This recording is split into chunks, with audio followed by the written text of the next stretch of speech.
Biso. Alors lelo, bobi qui actualité zali et belé l'amboka na biso, notamment retour il y a corps il y a patriarche Etienne Tshisekedi et puis à la gouvernement à Bruno Tshibala où ils ont misa makele les belé la polémique où ils ont entre bandeko ya rassemblement au boyebi comme rassemblement et belé et puis vu population ba vivre actuellement parce qu'il va vivre dans des conditions inhumaines, dans des conditions difficiles ndeto bengi pe moko lobelaka baimboka à la personne de monsieur Henri Mutombo azali bongo cadre na SID azali ya bongo cadre chargé à finance et budget na parti on a SID il y a mon amboka Martin Fayulu et puis azali pe écrivain. Il faut dire que a commis beaucoup et belé baimboka bon doit-on ko découvrir tout ça déjà na moko awa beaucoup doit-on il y a ko découvrir en tout au long il y a émission. Alors monsieur Henri Mutombo no bongo sango ngite mbote na yo ndeko mopandi sango au mos na sepeli ngai pe na ko luka occasion pour mingi baleka boy na ba mais yango émission na ye azopono bilongi to boni ngana lekate lelo opesi ngai mbela na yawa esengo za ko sakana te pona yebi bana Congo bipa ebinso bazali na Amerika na Europa na Asia bipa ebinso na Moyen-Orient pe en Afrique balandaka yo mingi ekomeli pe biso na matoi nde ya ontina lobina le kapewa et pas na yo. Merci beaucoup ndeko Henri Mutombo parce que baimbo kapé belé ba senga kito lukayo biso to senga to sala mosala pour la population yango pe to zapine sengo ya koyamba lelo d'abord tant que congolais et puis membre il y a parti SUD il y a mon amboka Martin Fayulu boni ko na parti ba ko se comporter bien parti eza malamu nga mingi na linga kolongola eloko wana bolobaka parti ya Martin Fayulu et si des ya Martin Fayulu te bongo za nani et si des ya ba congolais ya peuple congolais et Martin Fayulu aza obemo kambio biso to pona to tia na mutu akamba biso akamba ba congolais ba bazalia pe bipai na bipai donc na ba congrès ndenge to salaka pona qui est congrès mususu tant mususu ko yamba la simatoki pona moto mususu pe comme président donc pas na biso to za penza parti démocratique donc ndenge to lobi engagement pour la citoyenneté et le développement. Quand ici à Mikolo Goya to mona de que parti wana ningo lobi que ça mona mboka Martin Fayulu te mais bino bato pona e to mona te que Martin Fayulu azate cousin na to cousine na e a remplacer te kuneza bongo te papa mikanda ezali ba charte de valeur ezali ba nyonso ezali mikanda na biso eza penza ba statut charte de valeur nyonso esengeli kotambola ndenge parti tambola cousin cousine mwasi mwana soki ozali na posa osala politique na eside ozali membre lokola bato nyonso que non osala remplacement automatique na babisika msunde to monaka et pas na biso eloko wana ezali te mon amboka Henri Mutombo on a biso de partout à travers le monde tolongi d'abord to yeba ba projet de société na bino ba to SID ezakanini po ba to belé to ka donner bo défendre mboka mais to yeba raté na partie na bino projet de société na bino ezali nini biso projet de société eza molai mais na koloba on a beaucoup c'est pour aux atango ya kutuna mituna misusu biso projet de société na biso ezali été investir dans l'homme pour développer la RDC pour être oyebi po mboka etombwama eza nzambe ya utaka likola ekosa mosana sete to banjelu to milimo te eza bato wana esengeli kopesa bango makoki bato wana esengeli batanga kelasi ya malonga bato wana esengeli bazala na boyebi na ba secteur nyonso o esengeli kosala mosala pomboka etombwama bato wana esengeli ba kolia malamu tozali na kati ya projet de société na biso état de droit justice esengeli na kozala indépendante et ikoloba boye justice ezala te instrumentalisée na baza ko kamba mboka tozali koloba boye na état de droit wana bino ba panzi basango nexo ko mona lelo bakangi bino polo baki likambo yo sepelisi baza ko kamba te to opposant to moto ya société civile to moto ya groupe de pression songolo alobi likambo oyo esepelisi baza ko kamba mboka te bakangi te état de droit ezala oyo moto soka uti libanda ayi ko investir na Congo azali na makoki ya kosa musa na elolenge sengeli justice za ko batela mbongo na ye misolomi ye ayi nango na Congo pe ko batela ye moko na misa na ye azali susu na likambo to bengi comment redistribution il y a richesse na création il y a prospérité parce que Congo eza na biloko yiki ki biloko ebele na kati na mboka nzamba pesa biso to yebi ete Congo c'est vrai eza na ba minéraux ebele mais biso miso na biso mingi eza na bilanga soko tali Chine États-Unis ba mboka nyonso ya makasi oyo yebi etomba mande na bilanga po ete moto po asa musa malamu esengene kolia malamu autosuffisance alimentaire nde etumba monene biso zana on a décidé le bilobi to zibo konzi c'est vrai ba minéraux ali mais to kotala to ko boaka miso mingi na mabele onzamba pesa biso 80 millions d'hectares de terre arable papa mingi baza ko lukango bazana yango te tala Israël balia kalolenge balingi ndenge Bible loba na pona bango le pays où coule le lait et le miel mais bazana ba mabele lo kwebso te bazana mabele ya bangomba ya mabanga metala olenge balona bilanga nde boni biso awa boye tokenda ko importer ba soso eza pesa biso maladie ba mpiodi tozana ba mbisi za ko kufa awa na ekomi mpaka na bena tokenda ko importer ba masango ko utaka Zambie bipai na bipai te to kokina nyonso awa projet de na biso ezali ya kopesa bana mboka makasi ya kolia ya kosa musala lenge sengeli ba minéraux pe o ya biso ya mboe bima libanda to meka kopesa ngo ta valeur ajoutée to meka ko transformer na ino yango ya mboe bima ba mabaya tuzali nango a nzete baza koteka nzete libanda ba bois rouge ba bois ya lolenge lo tuzali nango a eza ko bima bo bele kaka boye c'est ko bima la ndenge ya fraude na butu yo yebi yango biso tozali na posa ya mboneti makambo na nzete ebima toyeba na lolenge nini toki ko bongola yango ya mbo ebima café na mboka oyo ezalaka ko contribuer na 15% ya budget national papa sala ba recherche za journaliste komona caoutchouc tozali nango na mboka oyo papa ekenda wapi donc nyonso wana eza na programme na biso ya ECD pona ko pesa lokumu na Congo et puis o biso to bengi on va bengi na Lopoto tout ça de sorte que Congo la biso on va bengi Ekoya c'est vrai Ekoya mais ndeko Henri Mutombo to lal na tongo to la muki to moni ndeko Martin Fayulu na ndeko André Kimbuta Bitumba yebisa biso nono bino pe boza kuna ba 4 ezaki ndengeni ndeko Martin Fayulu na projet qui toka société bopesi a comme so kenda pe ko defara su bambonga bato o bana pouvoir est-ce que c'est normal parce que babi a defa kimbongo mais azongisa gite papa ma mingi likambo wana ezaya depuis 2006 ça fait 11 ans mais pourquoi bimi na temps mais ezali baza ko luka ko salir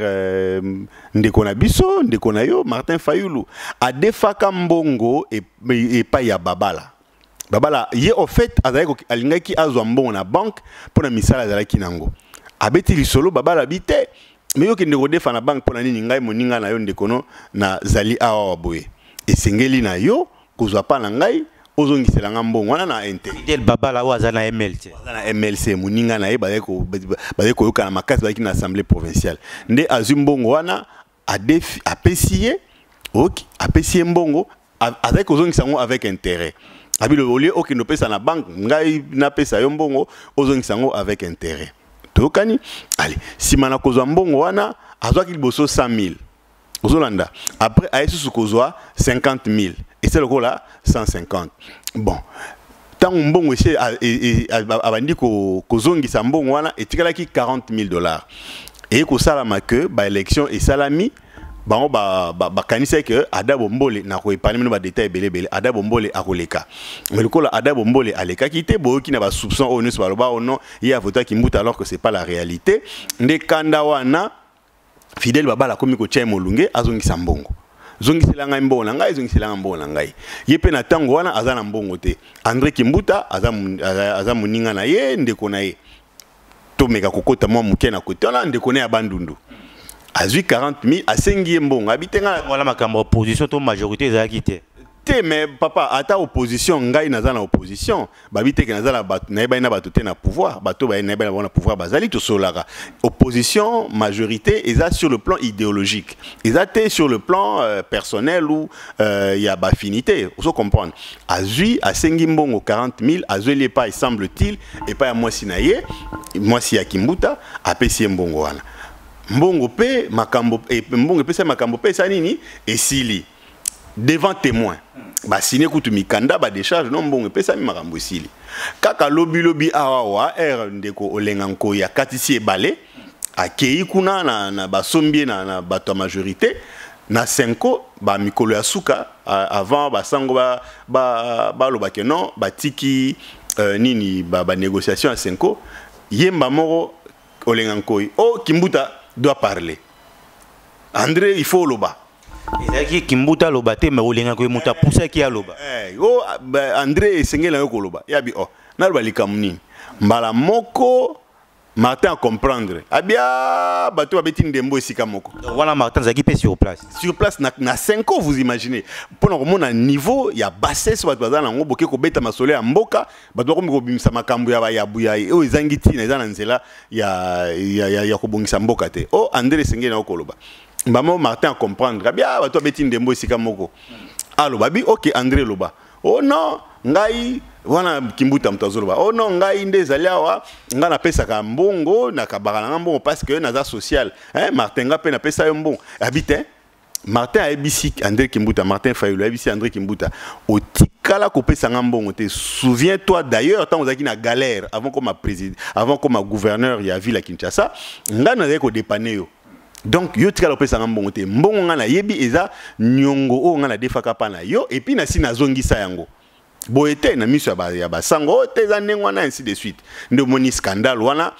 André Kimbuta kutu mutabimisa makambo ta olenganko enda bimisa makambo wana izo olenganko mais zo l'accepter niveau ni bino ba politique boza na mboka na biso parce que même tout le monde a bandeko mususu baza partout ba babi l'homme politique congolais a à vendre na $50 €50 au sombier ningi bo maruduki lelo d'abord tant que politicien tant que moto pour sa politique tant que zo mona makambo wana tout et le beloni eza mawa mingi esenge na biso kosala ba débat d'idées toya pene na population to la kisabango oyo nini biso toza nango bosenga ya kosala pona mboka mais comme ba bozoba boye na place publique na en lieu et place ya koloba makambo esengeli pona mboka eza mawa mingi eza soni yangwana ngai na lubaka boye que biso bana décidé ton rassemblement biso tozali rassemblement solo ba poto rassemblement le kota bezali zaliko ya le côté za bibi ya solo za papa rassemblement solo les abi pa biso zali rassemblement solo les o ekambemi na Félix Etienne Tshisekedi na Pierre Lumbi esika Martin Fayulu zali esika Henri Mutombo yambi le loi zali et ba communauté internationale za ko reconnaître yo même ba sango ba kambaki biso za ko reconnaître peuple congolais za ko reconnaître esika puis premier ministre batie biso siko abimi Bruno Tshibala ba roser la gouvernement na ba baté et ko mala butu na moy papa eza dissidence toki ko si sa lisolo ya makamambongo ya mais il y a aussi c'est bito la question. OK. Sikoyo nde bongo esalemi olenganko ina leki na ye Denis obino bengara emery yemoko José toyebi bato bayebi bango penza malamba bazali bazimba moko makambo na bimisi na ba réseaux sociaux pour ko luka ko salir Martin Fayulu. Zaki bien préparé pour ko luka ko salir Martin Fayulu. On comprendre parce que bayebi lelo oyo azali moko na baye aza sans tâche aza mo pembe lokola simisio yo lati lokola openga na lati maboko maeza peto ayiba na bango te na butu pa liaka kanyaka te yalo bakana moi kuta tu na bango alobelaka bango oyo ayebi ete ngana ye to suto kutana et pas isongolo to pakala to pesani ba contrat to ba promesse ngana zimbo na ye ala kisa mosapi moko ala kisa mosapi azalité abonganga bia leki bango to na crédibilité hein papa to ko sola masola mboka na yo sola masola ya bato yo baza oyo ezali na bango monani motakala na miso na bato te permettre ngai terme ozo comprendre donc to solo la masolo esengeli Congo lo bituza komona ngondenge nini Congo comme on dit en français le Congo a touché le bas fond ozo comprendre à cause ya bino ba politicien to otanga ba kombo wana te biso te papa bozo biso banso botia biso na saki moko te eza na bato baza na responsabilité ya kokamba mboka bango ba mi biso bisika o tozali eza na bato yo baza na vision mosusu pona Congo bosangisa biso sika moko te est-ce que depuis 2006 eza biso nde batuzo kamamboka oyo. Est-ce que depuis 2001 eza biso nde tuzo kamamboka oyo biso tuzo kamamboka te? Biso nde tuzo kolakisa bato nzela esengeli ni kolanda. Biso nde kolakisa population nzela ni esengeli kolanda. Vous comprenez? Est-ce que biso nde tuzo na la police te? Est-ce que biso nde tuzo na banque centrale to na finance biso te? Est-ce que biso nde tuzo na armée biso te? Est-ce que biso tuzo na affaires étrangères? Est-ce que biso nde tuzo na kotambusa gouvernorat par exemple ya Kinshasa oyo Kinshasa komi lelo lokola Zamba? Te biso te papa. Ozolanda. Donc bato baza ko kamamboka ba mimboka na esika oyo ya confusion ba ebani papa. Ba ebani. Mais monsieur Henri Motombo Oza moto batu balanda rapé moi mingi tout le monde a toujours permis la Martin Fayulu toujours na parti na bino ko défendre pe ba idéologie ou pe population ba féliciter Kayo mais le temps ba sali choix il y a monsieur Bruno Tshibala na poste na premier ministre est-ce que vous pensez qu'ils a pour na ko pelisa moto tout pour na ko bon moto parce que population bazo souffrir na temps de traverser au moni il faut qu'on rappelle na opinion lokomoko soko tali na préambule ya constitution na biso. Et le malamu que kino lelo Congo kimia ezalakate démocratie vandakate pour la crise de la légitimité parce que ba animateur ya ba institution ba na confiance ya peuple té ndeti na ba bakendaka Sun City mais lelo oyoyo to zongi susima accord ya Sun City et ça qui est que ba élection et salama en 2006 et puis en 2011 oyo toyebi ndenge salamaki na ndenge bat baganaki ba élection ngo likambote et si eleketika na sima na biso mais crise tozana ngo eza parce que élection salamaki na 2016 était pour être mwana mboka Kabila akende ko peme aya na Sénat a comme sénateur à vie lolenge constitution et pesier chance wana lokola élection salamaki te crise est s'accentuer. Dialogue obsoto sengaka depuis 2012 au lendemain il y a proclamation il y a élection chaotique il y a 2011 et ko salama le lenge bomoni baké concertation et simbité baké dialogue il y a cité à Union africaine et simbité ndete ko sala oyoyo il y a 5 ans moi j'étais partie prenante avec on a tout le temps c'est vrai qu'on a qui délégué mais nous on était là ni balobara ba héros dans l'ombre ko réfléchir et ainsi de suite ensemble na bande konyonso na accord ndenge ko signé le 31 décembre Hollandi, toye et banaki était pour accord etchama en pratique fallait qu'il co-signer arrangement particulier pour la nomination il y a premier ministre et en plus de cela pour na président il y a conseil national de suivi de l'accord le lenge papa président Etienne Tshisekedi akufaki fallait qu'il ba remplacer fallait qu'il ba succéder parce que il est irremplaçable ba sango ba le bien était bon tout ça mosala ba politique balakisi que bango balingi intérêt bango balingi intérêt ya peuple té bazai ko dans l'ensemble mais baye ko sala déclaration na bango naza ko kende pina kozonga susuma sima baye ko sala déclaration na bango kolanda na nomination ya Bruno Tshibala pour moni ki balba que non nomination ya premier ministre eza entorse na accord. Vous comprenez parce que torse wana na lingala toko egoza loronini peut-être ba yimbo ba comprendre ki on mala mingi entorse eza violation et ikoloba boye donc eloko esalami na libanda ya makambo lo lenge sengela maki ko salama ozomona donc eza lokola violation ya accord nde entorse o wana la majorité directement ba réaliser ki ba bi pourquoi Senko ou Azali ba moupe ba sango ba kota politique na déclaration ba sai nazako kende malé mais na okomesiko ozali nde na yango wana esengela ki soko tali accord nazana na motuka na menaki koloba le lenge komami et komami était le gouvernement est dirigé par le premier ministre le gouvernement de la République est dirigé par le premier ministre qui sera présenté par l'opposition politique non signataire de l'accord du 18 octobre 2016 barre rassemblement et sera nommé par le président de la République conformément à l'article 78 ou 78 de la Constitution. C'est qui n'a pluriel tant que à présenter, c'est qui n'a pluriel ton singulier. Singulier. On comprend va l'opposition dans rassemblement va présenter le Premier ministre. Le Premier ministre. Donc, et là qui n'a mode de concurrence, on va écobimisa, on va pas ça va tout misato. Et là qui n'a mode de concurrence, que bah candidat va misato auto pour auto ça la beauté. Nazonga sous moi si mamu que moi ni Congo est tous lelo. Né qui tout à l'heure on a touché le bas fond. Promesa est que mboka na biso ceux qui ont libosoté entre autres et un non respect à texte. Batwali ko to sa makambo ba comité ba tie mokolo toté. Nde mabe na biso yangwana. Biso moto azui pouvoir na mandoki. Po bolongole pe faire na mandoki. Pas forcément. Soko tali histoire ya Ghana. Président Jerry azoka pouvoir à cela coup d'état mais ayaka ko bima na ba élection. Même Mathieu Kérékou. Yependenge moko abandaka na mindoki. Mais ko bima na ba élection. Et ça question de volonté politique. Et wana to za RDCT.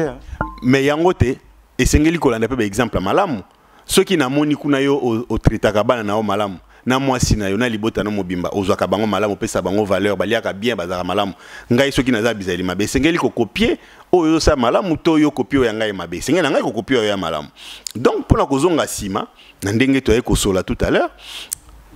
et sengela qui arrangement particulier ba signer yango kolandana na accord ndenge accord esengi rassemblement oyo ezaki dirigé au soko lingi ezaki oyo ezaki na comme président et délégation na Senko monsieur Félix Etienne Tshisekedi et sengela qui na Félix Ndé en tant que président il y a délégation on a Pierre Lumina ndé ko ça la restructuration et sengela qui na bangonde ba lo batala premier ministre oyo asengeli ko zwama yeyo mais il est et comme il est l'auto la loi organique pour na basa la scène ça alors que accord et c'est donc ils ont ça bato baza ko maniola ba stratégie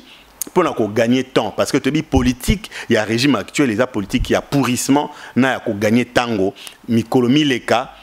glissement o ya liboso et si là tokota na glissement mosusu au pebino ba opposant pour ça quoi accompagner glissement na ndenge tout le monde makamone za okene tout le monde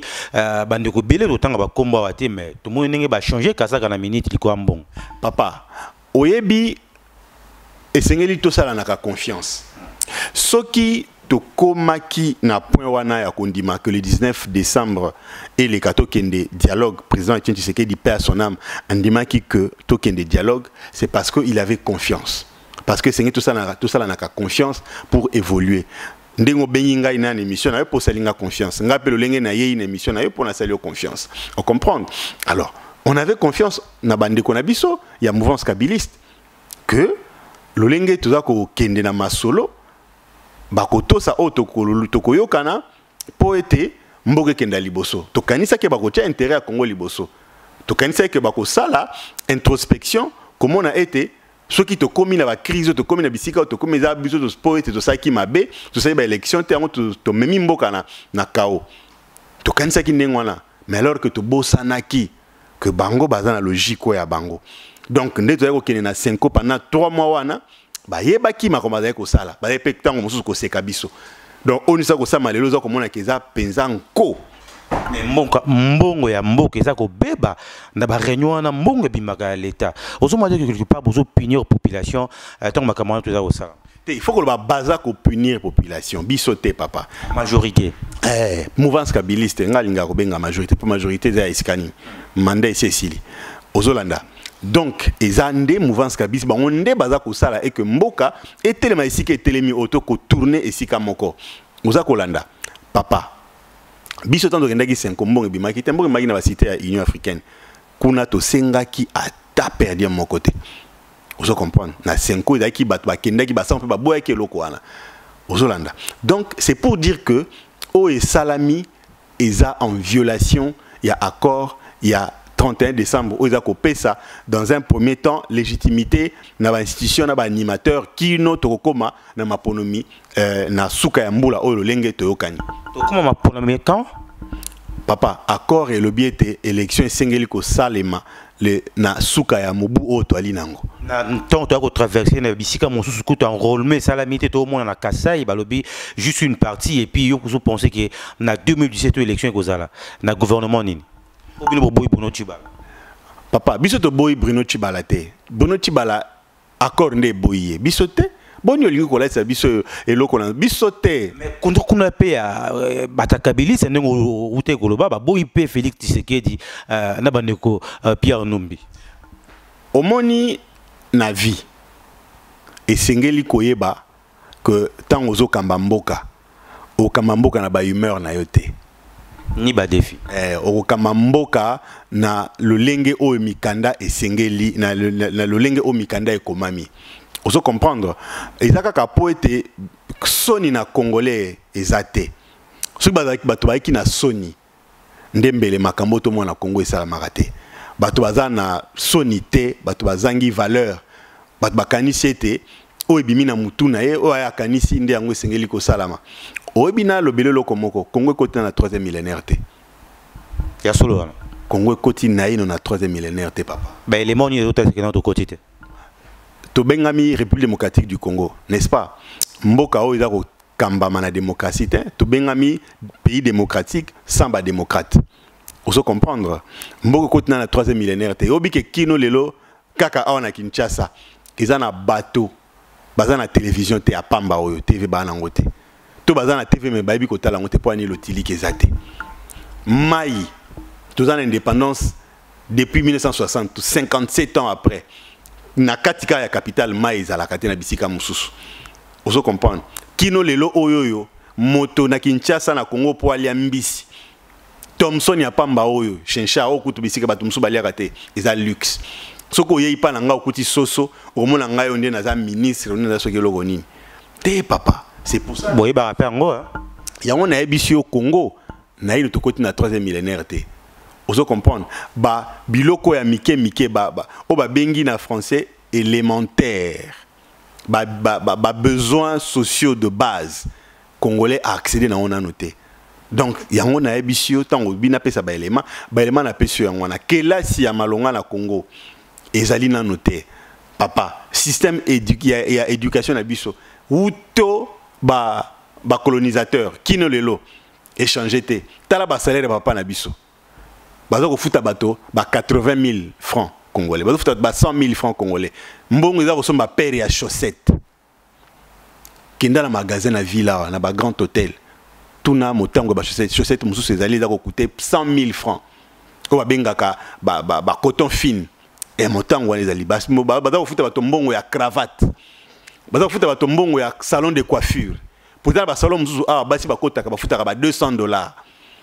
Oso comprendre. O mboka nini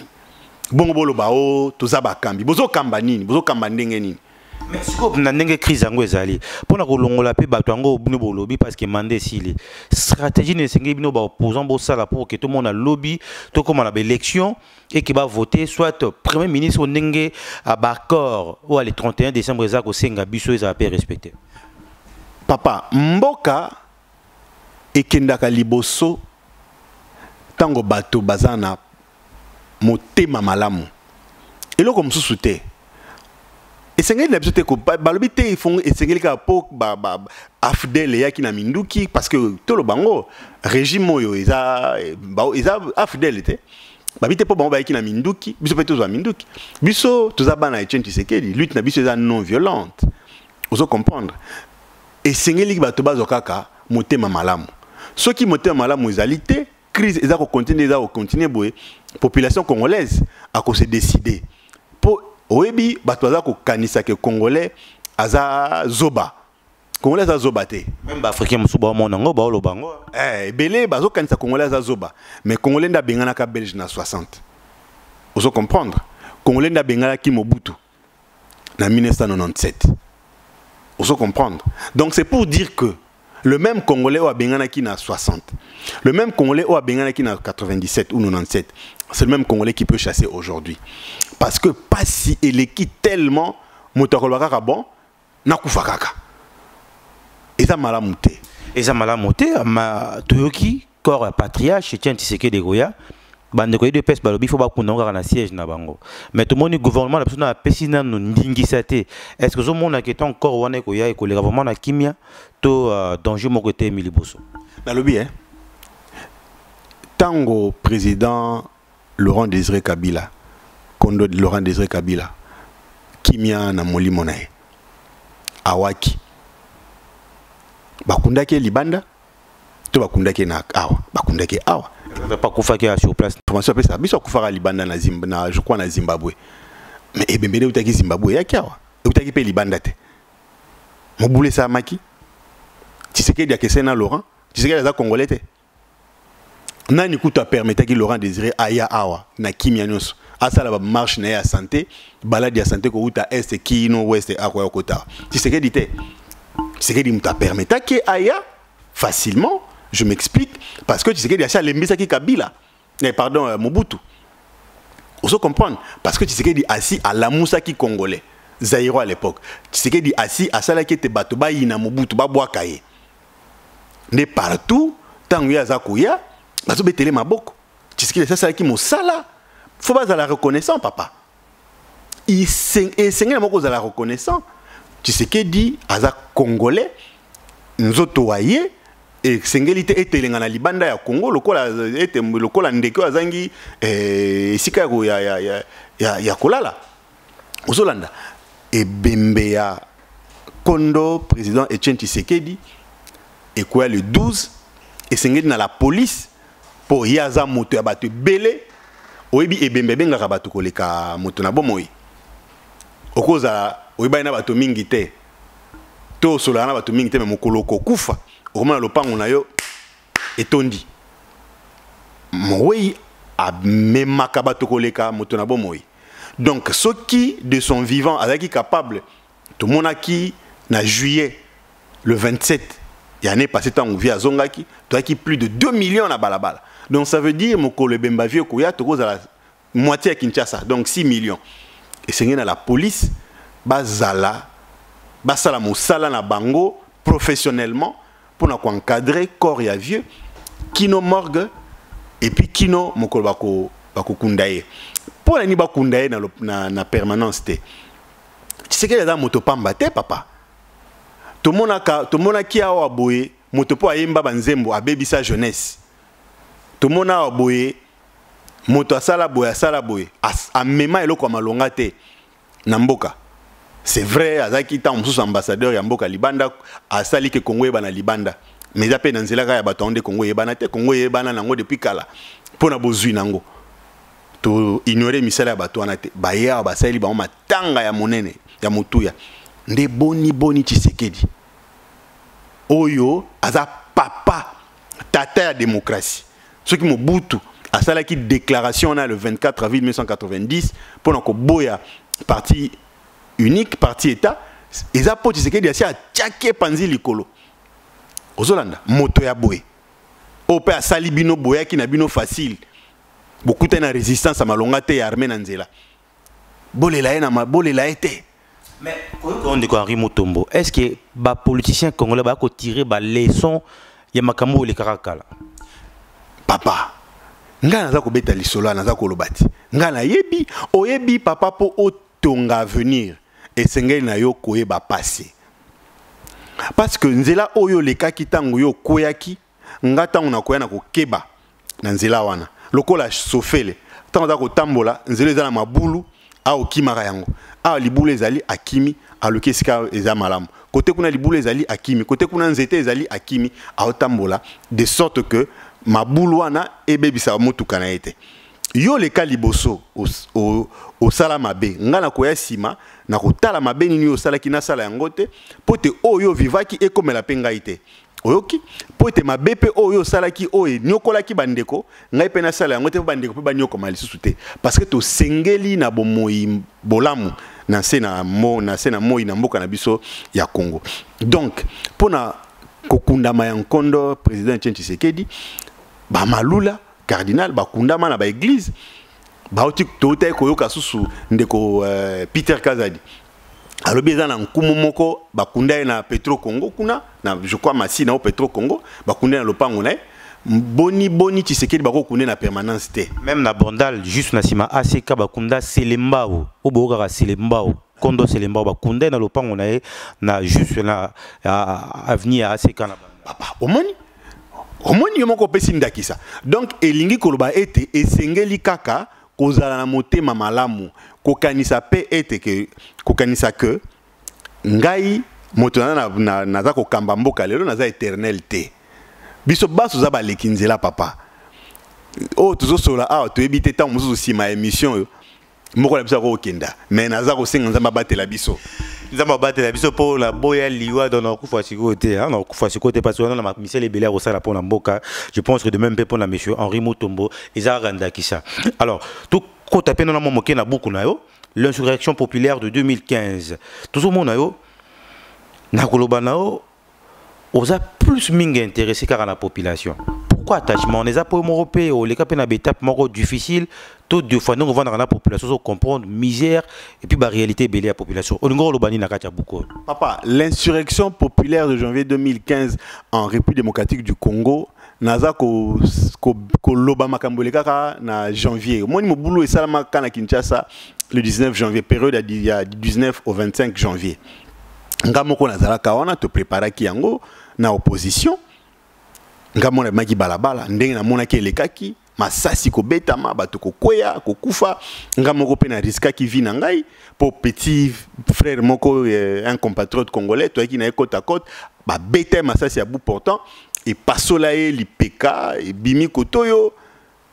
président Fayulu School botel ba photo moko dans na site na biso to kumba mona na moto ke na hôpital ndema onaza ko loba awa pourquoi kutunaza ko senga ba nyonso baza ko landa biso. En tout cas, basomba yango bazana Kinshasa, basomba bazana. Repesa bango bisika na adresse exacte et puis ba numéro de contact. Voilà. Ozolanda, pourquoi la ko ba population? Papa, politique basala yango pour na peuple. Basala politique te pour na yo moto. Soki oli osala mosala pour na yo moto. Sala misala ya mombongo. Hein? Donc na meka kolobango le lenge mususu ko lingo koma na bozui sala mombongo obi président Obama to ba salaire ba président américain il aura $400,000 l'an pas par mois mais par an ce qu'on divisé $400,000 par 12 au moins épée ça vaut $33,000 de salaire à président américain le président le plus puissant du monde oki ko ebisanga ba ya biso na Afrika to na biso Congo salaire na yebani et banité. Donc, je parle de la population parce que vocation nanga, apostolat nanga, eza na samosala pour la population na biso, nzamba pesi biso mboka ya esengo, mboka ya bomengo belé, mais population na biso za ko vivre ko umela na pasi, na précarité, na pauvreté, na paupérisation. Ndeti na lobi na yo Congo na ino koti na 3e millénaire té. Donc, souci nangeza peuple nanga ya Congo à la peuple ya litomba to komi lelo bato pamba mpona nini po ete baza ko kamba biso bazi biso na motu ya te ambition ezate. Quand je parle du peuple évidemment c'est parce que basala ka politique pour la population alia malamu banzela ezela ya malonga a se soigner malamu atanga kelasi malamu azala na venir malamu de sorte que lobby ataya azalité lokola mboka ezali malamu bande baki kotika la malamu ba wana na petango bakokola basala pe mosala mboka pe ezala malamu mingi le bato bakomi kosala politique so oti koloba ne bandeli ke bato baza kosomba bango pona nini po ete baza na posa ya mbongo baza na posa ya bomengo atonga immeuble azo abala basi ebele asomba mituka papa basala ka politique pona soka zaki na lemba akoma na ma campagne to na Gombe papa basaka politique pona bomengo te basaka politique pona makambo no tiko ebisa yo donc prise en charge ya bien-être ya population ndentina ya politique wana lelo jeunesse na biso notamment bazana référence te. Pourquoi au moment bilenge ba komi koya na politique ebele bazo luka ba koma lokola ba papa wana ba yiba ba mbongo à l'état ba tonga ba ndako ba koma na base ebele ba somba mituka ngaza ko décourager bango basala ka politique pona bomengo te politique basala ka pona bien-être social ya population so yo koma na bomengo te ka mabaya te ka wolo te ka palata te ka café sala mbongo koma na mbongo ebele mais kasi politique ite ozo comprendre donc ceux qui goye ko ça la politique yeba na mutu na yo que oza na vocation oza na mission ya kokomisa mboka na bomengo makasi na kozwa o eza ya mboka ko luka lolenge nini ko solola na bato baza libanda ba baza na mayele baki ko balo ko bongola o beza bomengo na bino ba pesa yango ba bingi na français valeur ajoutée pour mboka e ba ko tonga bato baza na ba salaire ya malamu batanga malamu ainsi de suite ndentina ya politique za wana ndentina ya politique mais en époque coloniale to yaki na ba cadre universitaire mingité mais to moni mboka no kenenge banda okende sikawa toujours ba universitaire ebelé ba poste ebelé za occupé et ba professeur mais pourquoi mboka na biso okende ko avancer système est à ma baie. Vous faut comprendre parce que